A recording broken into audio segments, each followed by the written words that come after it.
दोस्तों, जैसा कि आप सभी जानते हैं, विशिष्ट शिक्षक जो योगदान किए हैं, चाहे वो जनवरी में योगदान किए हों, चाहे वो मार्च 2025 में योगदान किए हों, सबके मन में अभी तक एक ही संशय है कि आखिर वरीयता का निर्धारण किस प्रकार से होगा या सबसे वरीय विद्यालय में कौन होंगे, सक्षमता 1 पास शिक्षक होंगे या सक्षमता 2 पास शिक्षक होंगे। विशिष्ट शिक्षक का वरीयता निर्धारण अब तय हो गया है। दोस्तों, विभाग ने अब स्पष्ट कर दिया है कि विशिष्ट शिक्षकों में सबसे सीनियर कौन होंगे। इसी के बारे में आज के वीडियो में हम लोग चर्चा करेंगे। वीडियो शुरू करने से पहले एक रिक्वेस्ट है दोस्तों, जो लोग मेरे चैनल को सब्सक्राइब नहीं किए हैं, कृपया चैनल को सब्सक्राइब कर दें। तो चलिए शुरू करते हैं आज का वीडियो। जो स्थानीय निकाय के शिक्षक परीक्षा पास करने के बाद विशिष्ट शिक्षक बने हैं, राज्यकर्मी बने हैं दोस्तों, वो विशिष्ट शिक्षक नियमावली 2023 के अनुसार ही बने हैं, जो 26 दिसंबर 2023 को जारी किया गया था। और नियमावली में स्पष्ट ये दिया गया था कि ये जो विशिष्ट शिक्षक नियमावली है, बिहार राज्य विद्यालय अध्यापक नियमावली 2023 के तहत नियुक्त किए गए विद्यालय अध्यापकों के समान करने के लिए ही बनाया गया है। और जो वरीयता का निर्धारण होगा विशिष्ट शिक्षकों में, वो नियमावली के अनुसार ही होगा दोस्तों।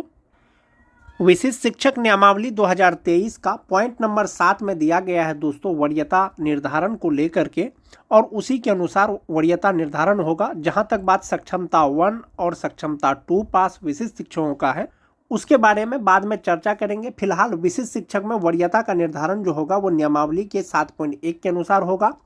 जिला स्तर पर विशिष्ट शिक्षकों की एक वरीयता सूची संधारित की जाएगी, यानी जिला स्तर पर विशिष्ट शिक्षकों का जो सीनियरिटी लिस्ट है वो तैयार किया जाएगा।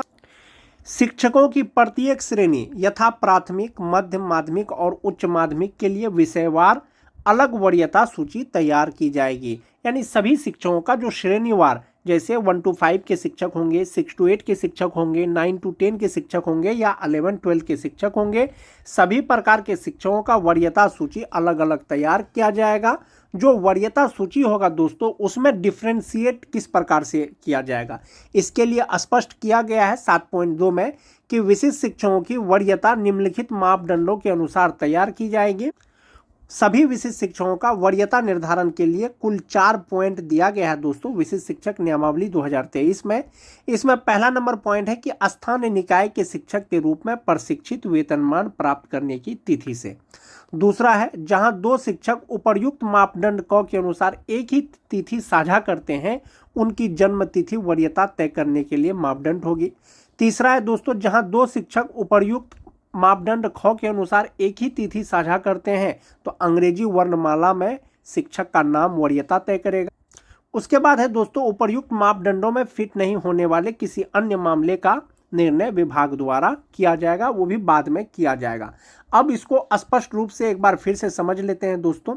इसमें जैसा कि दिया गया है कि स्थानीय निकाय के शिक्षक रूप में प्रशिक्षित वेतनमान प्राप्त करने की तिथि से, यानी कब से आपको प्रशिक्षित वेतनमान मिल रहा है, चाहे वो सक्षमता 1 पास विशिष्ट शिक्षक हो, चाहे वो सक्षमता 2 पास विशिष्ट शिक्षक हो। नियमावली में अलग अलग डिफ्रेंशिएट करके कुछ भी नहीं दिया गया है दोस्तों। विशिष्ट शिक्षक जब भी बनेंगे, जब भी ज्वाइन करेंगे, उनका जो वरीयता का निर्धारण होगा वो प्रशिक्षित वेतनमान प्राप्त करने की तिथि से होगा। जैसे बहुत लोग 2003 से लेकर के 2005 तक के स्थानीय निकाय के शिक्षक परीक्षा दे करके कुछ लोग विशिष्ट शिक्षक बन गए, कुछ लोग विशिष्ट शिक्षक नहीं बने, लेकिन उनको प्रशिक्षित वेतनमान जो है मान जाते हैं उसको 2011 से मिल रहा है, 2012 से मिल रहा है या 2013 से मिल रहा है। और चूंकि वो स्थानीय निकाय के शिक्षक के रूप में सक्षमता 1 का परीक्षा नहीं दिए और वे सक्षमता 2 का परीक्षा दिए और पास कर गए, और सक्षमता 1 में टीईटी पास कोई शिक्षक मान जाते हैं कि वो विशिष्ट शिक्षक बन गए हैं। तो ऐसा नहीं है कि जो टीईटी पास शिक्षक है वो सक्षमता 1 पास करके विशिष्ट शिक्षक बने हैं और वे जो 2003 से लेकर के 2005 तक के जो स्थानीय निकाय के शिक्षक सक्षमता 2 पास करके जो विशिष्ट शिक्षक बने हैं उससे सीनियर हो जाएंगे। ऐसा नहीं है। सक्षमता 1 परीक्षा पास कीजिए, सक्षमता 2 परीक्षा पास कीजिए, सक्षमता 3 परीक्षा पास कीजिए। आप जब भी परीक्षा पास कीजिएगा, आपका जो वरीयता का निर्धारण होगा वो प्रशिक्षित वेतनमान की तिथि से ही होगा। ये चीज क्लियर है दोस्तों। दूसरा है, जहां 2 शिक्षक उपर्युक्त मापदंड क के अनुसार एक ही तिथि साझा करते हैं, उनकी जन्म तिथि वरीयता तय करने के लिए मापदंड होगी। जो टीईटी पास शिक्षक हैं दोस्तों 2013 से लेकर के 2015 तक, और स्पेशल उर्दू टीईटी 2016, जिनकी बहाली अनट्रेंड के रूप में हुई थी, सभी शिक्षक का जो प्रशिक्षण पूरा हुआ है दोस्तों वो 31 मार्च 2019 तक उनका प्रशिक्षण पूरा हुआ है। तो संभवतः जो टीईटी पास शिक्षक हैं दोस्तों उनका प्रशिक्षण का तिथि एक ही हो जाएगा। ऐसी स्थिति में विशिष्ट शिक्षकों का वरीयता का निर्धारण किस प्रकार से किया जाएगा, इसके लिए दोस्तों विभाग अलग से गाइडलाइन जारी करेगा। लेकिन नियमावली के अनुसार एक चीज ये दिया गया है कि अगर प्रशिक्षण का तिथि एक ही हो तो उनका जन्म तिथि वरीयता निर्धारण में जो है ये कार्य करेगा या मापदंड करेगा।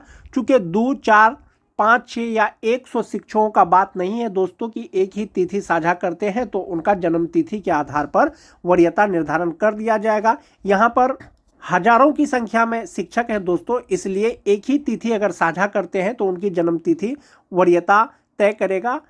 फिलहाल ये नियमावली के अनुसार दिया गया है। हो सकता है आने वाले दिनों में जब वरीयता का निर्धारण हो विभाग के द्वारा जो है गाइडलाइन जारी किया जाए। लेकिन नियमावली के अनुसार एक चीज ये स्पष्ट है कि प्रशिक्षित वेतनमान प्राप्त करने की तिथि से वरीयता का निर्धारण होगा। यानी जो सबसे पहले प्रशिक्षित वेतनमान पा रहे हैं, यानी सबसे पहले जिनको प्रशिक्षित वेतनमान मिल रहा है संभवतः वही सबसे सीनियर होंगे। इसमें जो 2003 से लेकर के 2005 तक के शिक्षक हैं, जो 2006 के शिक्षक हैं, 2010 के शिक्षक होंगे, 2016 के शिक्षक होंगे, 2013 के होंगे, 6th फेज के होंगे। ऐसे शिक्षकों में प्रशिक्षित वेतनमान जिनको सबसे पहले मिला है वही सबसे वरीय होंगे। दूसरा चीज है दोस्तों, जहां 2 शिक्षक उपर्युक्त मापदंड यानी कि प्रशिक्षित वेतनमान का भी तिथि एक ही हो, उनका जन्म तिथि भी एक ही हो, ऐसी स्थिति में वरीयता का जो निर्धारण किया जाएगा वो अंग्रेजी वर्णमाला यानी नाम का जो लेटर है उसके आधार पर वरीयता तय किया जाएगा। जिनका अल्फाबेट सबसे पहले होगा संभवतः वही सबसे सीनियर होंगे। ऐसा कब होगा दोस्तों, जब 2 या 2 से अधिक शिक्षकों का प्रशिक्षित वेतनमान का तिथि एक ही हो और जन्म तिथि एक ही हो। इसके अतिरिक्त जो भी मामला होगा दोस्तों वो विभाग के द्वारा बाद में निर्णय लिया जाएगा और इसी के आधार पर विशिष्ट शिक्षक का वरीयता का निर्धारण किया जाएगा। सीनियरिटी लिस्ट तैयार किया जाएगा। प्राथमिक विद्यालय का अलग, मध्य विद्यालय का अलग, माध्यमिक विद्यालय का अलग और उच्च माध्यमिक विद्यालय का अलग अलग विषयवार वरीयता सूची यानी सीनियरिटी लिस्ट जारी किया जाएगा।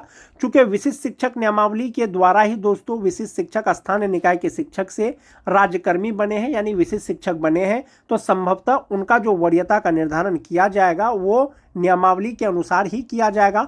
अगर इसके अतिरिक्त अगर कुछ होता है दोस्तों संभवतः आप ये मान के चलें कि नियमावली में जो है संशोधन किया जाएगा। जैसे एक मामला है सेवा निरंतरता का। चूंकि विशिष्ट शिक्षक नियमावली 2023 में सेवा निरंतरता से संबंधित कोई भी गाइडलाइन नहीं दिया गया है दोस्तों, इसीलिए अगर सेवा निरंतरता विशिष्ट शिक्षकों को दिया जाएगा तो इसके लिए बाद में विभाग के द्वारा नियमावली में संशोधन किया जाएगा। विशिष्ट शिक्षक नियमावली के अनुसार विशिष्ट शिक्षकों को प्रोन्नति भी दिया जाएगा, लेकिन कब दिया जाएगा, लगातार 8 वर्ष की सेवा के बाद दिया जाएगा। जो विशिष्ट शिक्षक जनवरी 2025 में विशिष्ट शिक्षक बने हैं 2033 जनवरी में वो प्रोन्नति पाने योग्य हो जाएंगे। यानी 1 to 5 के जो विशिष्ट शिक्षक हैं वो 6 to 8 के विशिष्ट शिक्षक के पद पर उनका पदोन्नति या प्रोन्नति किया जा सकेगा 2033 में। जो 6 to 8 के विशिष्ट शिक्षक हैं 6 to 8 के वरीय विशिष्ट शिक्षक के रूप में, जो 9-10 के विशिष्ट शिक्षक हैं 9-10 के 11-12 के विशिष्ट शिक्षक के रूप में, और जो 11-12 के विशिष्ट शिक्षक हैं वो 11-12 के विशिष्ट शिक्षक के वरीय के रूप में उनका प्रोन्नति किया जा सकेगा, लेकिन 8 वर्ष के लगातार सेवा के बाद। जो जनवरी में ज्वाइन किए हैं उनका प्रोन्नति जनवरी 2033 के बाद किया जाएगा। जो मार्च 2025 में ज्वाइन किए हैं तो उनका प्रोन्नति मार्च 2033 के बाद किया जाएगा। 1 to 5 से जो 6 to 8 में जाएंगे वो रिक्ति रहेगा तब होगा, लेकिन 6 to 8 के विशिष्ट शिक्षक वरीय विशिष्ट शिक्षक बनेंगे तो वो अपने ही स्थान में बन जाएंगे, और जो 11-12 के विशिष्ट शिक्षक वरीय विशिष्ट शिक्षक बन जाएंगे अपने ही पद पे, और जो 9-10 के हैं दोस्तों वो उपलब्ध रिक्तियों के अनुसार होगा।